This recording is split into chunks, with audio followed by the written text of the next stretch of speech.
It's another Raw video from your favorite YouTube scout, Draft Raw Authentic. Yes, I am finally here making another video. And like I said, it's a Raw one, so there will be no edits. Now, if this is your first time seeing me do this, I'm doing a series of the rookie standouts for each and every week. And to explain what I'm going to do here is that I'm pretty much going through every game, looking at which rookie stood out. So give you a little precursor or something of how I do it. Basically, if you score a touchdown, your name gets jotted down. For offensive players, running backs, if you have over 65 yards rushing, your name gets jotted down. Receivers, 45 yards. It's a little discrepancy only because it's easier for rookie running backs to get, yardage than it is for rookie receivers. Usually, that's how it typically is. For whatever reason, it just is. For defensive players, if you create a turnover, or even if you jump on the turnover, you only have to cause the fumble. The simple fact is that you recovered the ball, your name gets jotted down, and obviously forced fumbles and interceptions. And the other key stat was sacks. So that's how I do this. Also with tackles, if you have 5 tackles or more as a defensive rookie, your name gets jotted down as well. So, now that I just explained that, let's get into this video. With the first game, Miami versus Houston. Jerome Baker from Miami Dolphins stood out with 5 tackles. But on the other side, Justin Reed had 8 tackles and 1 pick. It was a huge pick for the win for the Houston Texans, and Justin Reed has surprisingly been a pretty darn good pick for the Houston Texans, who did not have picks in the first 2 rounds. Then we had Philadelphia versus Jacksonville in London. And Josh Adams, the running back for Philadelphia, had 9 carries for 61 yards. Avonte Maddox, I'm sorry I'm butchering these, it was my bad. I know these players' names, but sometimes, I just write the first initial and then their last name. But I know these players' names. Avonte Maddox with 4 tackles and 1 forced fumble. And on the other side, DJ Chark probably had his best game as a rookie with 4 catches and 41 yards. He didn't score a touchdown, but he got some yardage. And I know that wasn't 45 yards, but he got into that 40-yard range. I just wanted to say, hey, you know what? You did something. I'm going to show you out. Then we have the Baltimore Ravens versus the Carolina Panthers. Hayden Hurst, who had 2 catches for 29 yards and a touchdown.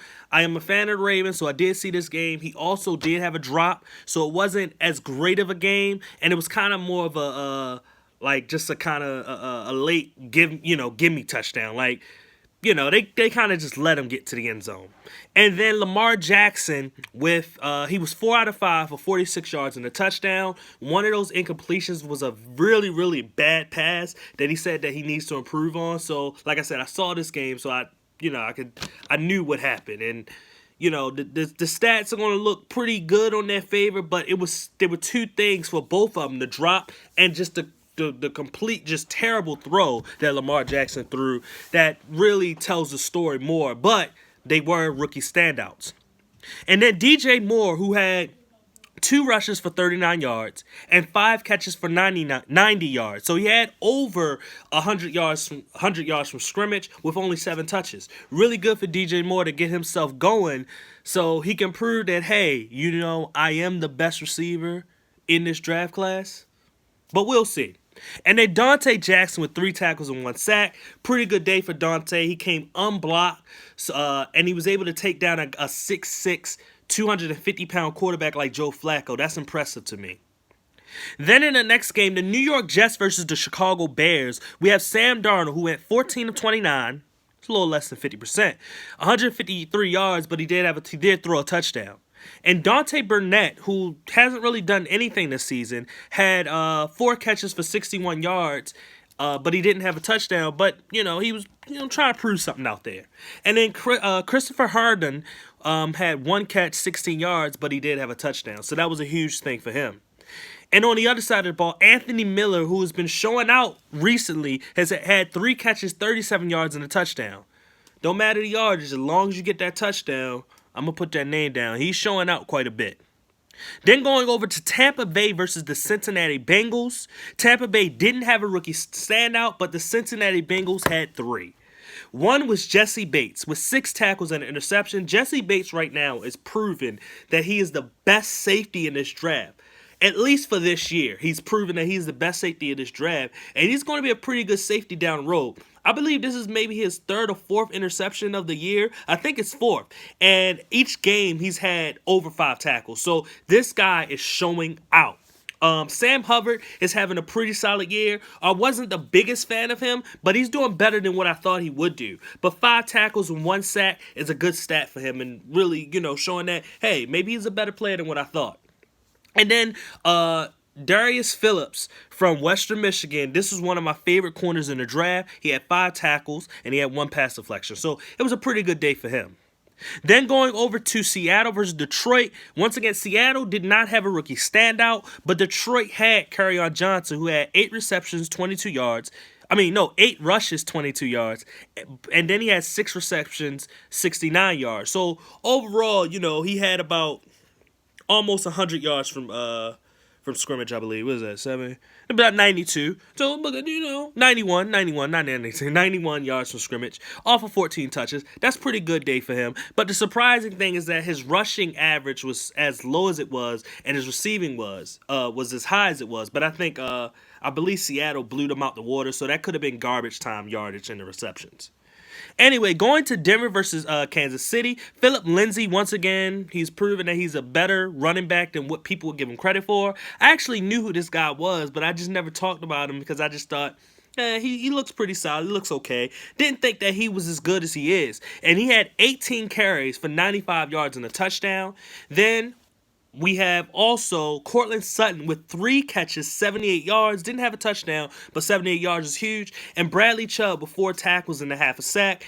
Denver, I keep on saying this every single week, they had the best draft class. And I said it when the draft class came about. They literally had the best draft class. And every week, I always is writing 2 or 3 rookie standouts from their draft class. Cincinnati also had a really good draft class. And if you heard me earlier, they also had 3 people as well.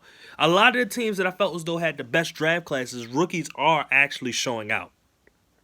Then looking at Washington versus the New York Giants, Greg Stroman, 6 tackles, really good corner. I don't know if he's a starter, but to me, the guy should start. I know he's a 7th-round pick, but this guy was one of the most complete corners in the draft. And honestly, I called him a do-it-all corner, a do-your-job corner. He reminded me of the corners that you'll see for the Patriots, where they can tackle, they can cover, they can do a lot of different things. But the biggest thing that really stood out for me to him is that he wasn't the most athletic. He wasn't the fastest, anything like that. But he just played and he did his job. And that was the best thing about him. And now he's showing out with those 6 tackles. And then Saquon Barkley on the other side had 22 touches and 111 yards. He had 0 touchdowns. And I'm going to do touches for Saquon Barkley from now on. I won't split it between rushing and receiving because it's being pretty split up. They're just trying to give him touches. And then B.J. Hill, who had 6 tackles, had a pretty good game there. Then we have Cleveland versus Pittsburgh. And Nick Chubb showed out for Cleveland with 18 carries and 65 yards, but he didn't have a touchdown. But who did have a touchdown was Antonio Callaway, who had 5 receptions, 36 yards, and obviously, like I said, the TD. And then Denzel Ward is still proving he was the best corner in the draft with 7 tackles, 1 pass deflection, and 1 fumble recovery. Now, on to the Indianapolis versus Oakland. Nyheim Hines had 11 carries, 78 yards, 0 touchdowns. And then Darius Leonard had 9 tackles and a forced fumble. Darius Leonard has already proven that he is a candidate for Defensive Rookie of the Year. And right now, it's literally between Denzel Ward, Bradley Chubb, Jesse Bates, and him. They are the top rookies right now, and they are doing absolutely amazing. Then we look at San Francisco versus Arizona. And Fred Warner from San Fran had 7 tackles. But for Arizona, the 23 of 40, 252 yards, a touchdown and interception, Josh Rosen had a pretty good game there. And then also his weapon, the rookie weapon, Christian Kirk had 3 catches, 42 yards, and a touchdown. Pretty good game for him as well. Then looking on to Green Bay versus the Los Angeles Rams. Really good game here. Oh my gosh, it's hard to say his name, but Valdez Scantling. I forgot. Marquez Valdez Scantling. I almost forgot what his name was. Had 2 receptions, 45 yards and a touchdown. And Jair Alexander, who honestly was one of my favorite corners in this draft, period, who had 7 tackles. And, like, I was shocked to see that he had 5 pass deflections. One of the craziest things I would have seen this year. And he's been playing absolutely amazing. To me, he was the second best corner. I had Mike Hughes is number 1, Jair out the number 2, Denzel Ward, I think I had him fall a little bit at number 3. So that's how I had it. And Jair has proven since he came back from injury that he is a force to be reckoned with. Then going over to New Orleans versus Minnesota, Marcus Davenport, 2 tackles, 2 sacks for the New Orleans Saints in their win over the Minnesota Vikings. But Holton Hill, former Texas Longhorn corner, 5 tackles, 1 pass deflection.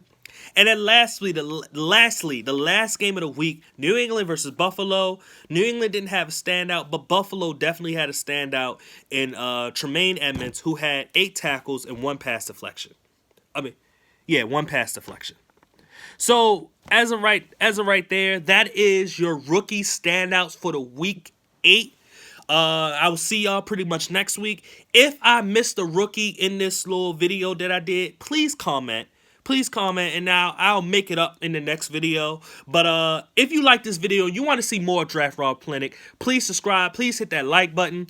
Please comment like I already said so we can all debate. And please share so other people can see this video. Other people can come and comment and debate. And we can build this big drafting community. Once again, this is Draft Raw Authentic. I thank y'all guys for watching. Goodbye.